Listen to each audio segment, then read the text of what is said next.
Assalamualaikum warahmatullahi wabarakatuh. Balik lagi di channel Akbar CK. Roy Suryo CS semakin kemari semakin ngawur, ngelantur. Mereka sadar kalau tersangka sudah di depan mata.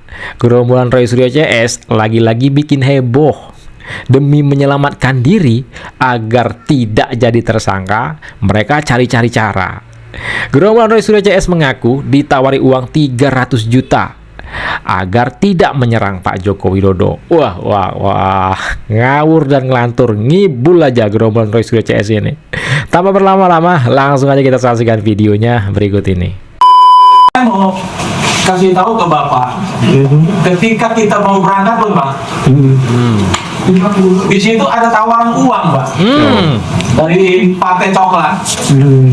Ya, Partai Coklat. Ada rekamannya, Pak? mungkin dia simpan WA-nya, Pak. Kalau ada, Suaminya ibu ini. kalau ada boleh disampaikan ke Jadi Kompas. kita disuruh tidak boleh datang. Kalau bisa nggak usah datang, soalnya mobil itu kita tawar 300 juta sampai 350 juta. Wih, 300 Di juta. sini kan kita lihat ada sesuatu yang ditakuti nih, Pak. Dan ini memang udah diatur gitu loh, Pak. Nah, dari kita juga dengar juga ada tawaran uang sekian miliar gitu loh. Akhirnya kan ditolak dengan kita bilang hadirnya kita ke sana. Di sini saya minta Komnas HAM juga melihat dari sisi itu. Berarti Jokowi ini udah mengarahkan semua institusinya gitu loh, Pak, untuk supaya ijazah ini tidak terbongkar. Belum tentu ada ya, 100.000 tahun yang akan datang belum ada katanya orang-orang seperti Roy Suryo, Tipa dan Rismon ini. Aduh, bisa-bisanya bilang parcok katanya. Parcok berarti polisi maksud mereka ini. Nawarin uang 300 juta kepada mereka agar tidak menyerang Pak Jokowi. Ini ngibul apa ngibul nih? Silakan teman-teman ketik di kolom komentar teman-teman ya. Dan ingat, Rizal Fadila ini dia adalah saksi terlapor. Seseorang dituduh ya menyebarkan fitnah, kemudian pencemaran nama baik atas objek ijazah. Ya. Maka saksi yang kategorinya adalah saksi terlapor itu juga harus mendapatkan kepastian, saya ini diperiksa dalam perkara apa? Barang buktinya mana? Saya ambil contoh begini. Seseorang diperiksa karena pembunuhan. Pembunuhannya menggunakan golok. Maka seseorang yang diperiksa itu dia punya hak untuk menagih mana barang buktinya. Ini barang bukti loh. Barang bukti itu diatur di pasal 39 KUHP. Ya. Barang bukti itu ada 3 klasifikasinya. Ini saya ngomong barang bukti ya. Pertama, barang yang digunakan untuk melakukan tindak pidana. Barang hasil tindak pidana. Barang yang digunakan untuk membantu proses tindak pidana. Ya. Nah, ketika barang bukti ijazah itu sudah disita oleh Polda Metro Jaya, kita tidak ingin lagi mengulangi seperti yang ada di Baris Krim Polri, yang katanya sudah disita tapi tidak pernah dipertunjukkan kepada pihak pelapor dan tiba-tiba katanya identik. Ya, kita nggak mau seperti itu lagi karena ini sudah naik tahap penyidikan. Ya. Masalahnya ini adalah memang sudah di penyidik ya. Tapi tanggal 22 Januari ada apa sih, Bang? Ya, tanyakan saja sama mereka yang diperiksa. Pasti kan mereka tahu semua seperti apa gitu. Saya nggak mau mencampuri itu urusan penyidik di situ kan, karena sudah materi di situ. Yang saya pertahanan saya tadi dia bilang kan katakanlah harus menunjukkan ijazah itu ya dengan dalil-dalil dan sebagainya. Saya sih simpel aja ya. Siapa sih yang menuduh ijazah palsu itu? Kan yang menuduh itu kan harus membuktikan sebetulnya. Betul. Ya kan? Kalau kita mau dari awal kita tunjukkan, itu kita akan tunjukkan. Tapi kan gayanya mereka kan bukan untuk meminta melihat, tidak. Bukan itu. Kalau menunjukkan, itu udah ditunjukin ke siapa-siapa. Dari KPU, dari gubernur, sampai presiden dan juga pada saat wartawan-wartawan yang hadir, itu udah ditunjukkan. Pengacara Roy Suryo CS menganalogikan ya, orang yang membunuh menggunakan golok. Mana goloknya katanya kan diperlihatkan. Kok disamain sama Pak Jokowi yang tidak menunjukkan ijazahnya? Wong jelas-jelas berbeda lah. Orang yang membunuh pakai golok. Golok itu kan yang dipegang oleh si pelaku. Nah, sekarang kalau disamakan dengan ijazah Pak Jokowi, ya gerombolan ini menyerang Pak Jokowi menggunakan apa? Dasarnya apa? Ijazah dari sosial media. Ya itu yang ditunjukkan, bukan ijazah yang mereka tuduhkan yang harus ditunjukkan oleh Pak Jokowi. Ini gimana nih pengacara ini ya? Gimana nih teman-teman? Mohon maaf saya katakan, ingat baik-baik. baik ya. Pemidanaan itu ultimum remedium, bukan utama. Kalau Anda terus ingin ya mempidanakan rakyat Anda, pertanyakan siapa Anda. Ya, Anda raja yang baik, Tapi kok menghina presiden yang orang baik, kok bisa? tidak menghina ya. Melecehkan orang kan tidak bisa kan? menghina. Begitu Yang Anda katakan risikonya masuk penjara, nggak bukti terima. itu Gimana hanya ini? sekedar link, bukan merupakan peristiwa pidana. Tapi Menurut Ibu mengatakan Bunda, tadi, ini pertemuan menurut kita antara ini orang kuat dan penghinaan. orang lemah. Ya. Orang kuat bisa memanipulasi, bisa membuat sesuatu menjadi apapun yang dia inginkan. Hari ini kami adalah korban ya. Anda Korban. tidak, karena Anda tidak merasakan. Korban Nanti apaan, kalau Bunda? Anda pada posisi itu baru Anda Saya tahu tanya ya. korban apaan? Oh, jelas saja korban, Pak. Korban Kalau Anda apa? Kita sudah maki-maki, menghina, begitu kepepet jadi tersangka. Wah, kita ini rakyat kecil. tidak ada Nggak yang boleh menghina, begitulah. tidak ada yang Ya. mencemarkan nama, tidak ada ya. Jokowi adalah penyandra, penjahat dan penjajah. Kita paham semua menteri dan aparat tunduk kepadanya. Bahkan setelah berhenti pun tidak cukup untuk membuat dia menjadi orang yang berhenti cawe-cawe. Ini buktinya ada Ibu Kurnia yang terhormat, tidak menghina katanya. Ngatain Pak Jokowi penjajah, apakah itu bukan menghina? Aduh, lucu gerombolan ini. Lucu, pada panik bakal jadi tersangka ya, membela diri.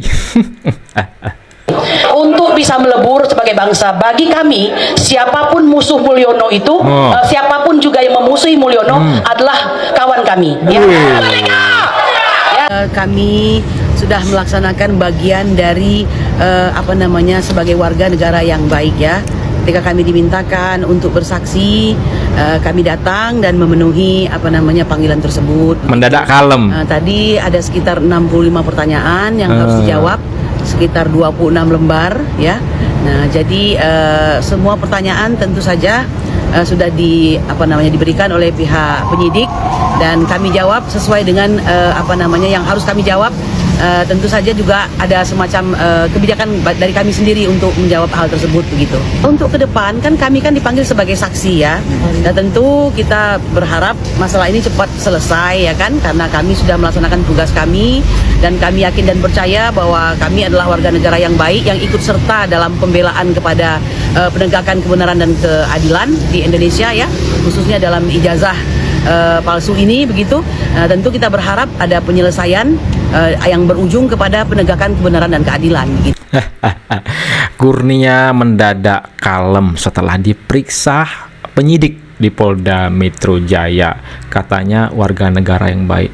Mana ada warga negara yang baik menghina, mencaci mantan presiden. Mengatasnamakan rakyat lagi.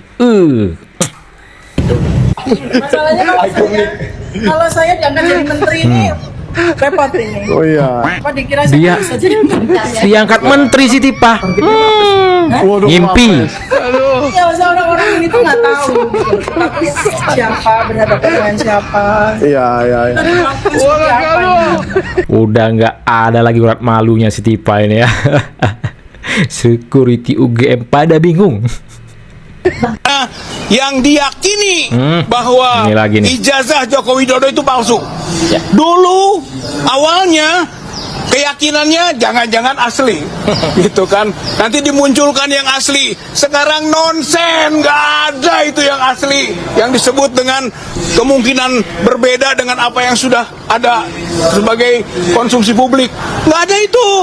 Yang ada sudah dianalisis, sudah dibongkar, sudah dikaji, Oleh? sudah diteliti oleh Dr. Roy, Dr. Rismon, Dr. Tifa, dan yang lain-lain juga. Oh, yang ikut ahli serta abal-abal. menelaah bahwa sebenarnya kalau yang begitu itu ijazah palsu namanya. Gitu. Dan itu yang harus menjadi sekarang kewajiban dari Joko Widodo, membalikannya bahwa ijazahnya asli. Bukan kita yang menuduh ijazah palsu harus membuktikan. Yang harus membuktikan sekarang adalah Joko Widodo bahwa ijazahnya asli. Karena rakyat, masyarakat, bangsa Indonesia Kau bawa sudah rakyat kau. yakin bahwa ijazah Joko Widodo baik yang SMA maupun yang perguruan tinggi atau UGM itu palsu. Makanya saya juga ikut serta membuat buku. Ya, gitu betul. ya. Ya, Pak Bukunya itu Nah, ini. publik yakin ijazah Jokowi palsu. Itu mudah-mudahan menjadi komplement. Publik yang mana? Dan buku induknya, Ya. buku induknya Dr. Roy, Dr. Rismon, Dr. Tifa mengenai Jokowi. Alah, belumlah dibuat bukumu, nanti kau udah masuk jeruji. Fadilah.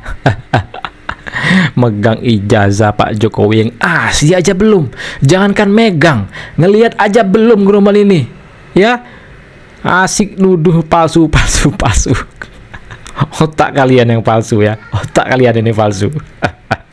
Berita di atas panggung televisi di mana gitu, saling tuding teriak gitu dengan teriakan-teriakan seperti binatang menyatakan orang lain binatang. Seperti binatang. Saya tidak pernah ikut bicara soal. Iya, bagus. Gak usah ikutan Pak Mahfud. Kalau kita punya rasionalitas sudah tahu. Pak Mahfud gak usah ikutan. Oh, ini kesimpulannya. Saya tidak mau ikut ribut-ribut. Betul. Apalagi saya sendiri kan ketua Dewan Pakar Keluarga Alumni DPP Keluarga Alumni Kagama Universitas Gadjah Mada. Saya berharap ini segera diakhiri saja, serahkan prosesnya pada hukum, apapun akhirnya tidak usah ribut-ribut lagi menurut saya. Apalagi saya tidak pernah melihat ada sebuah penelitian dilakukan tuh lalu diteriak-teriakkan. Saya baru lihat sekarang ini hasil penelitian ilmiah.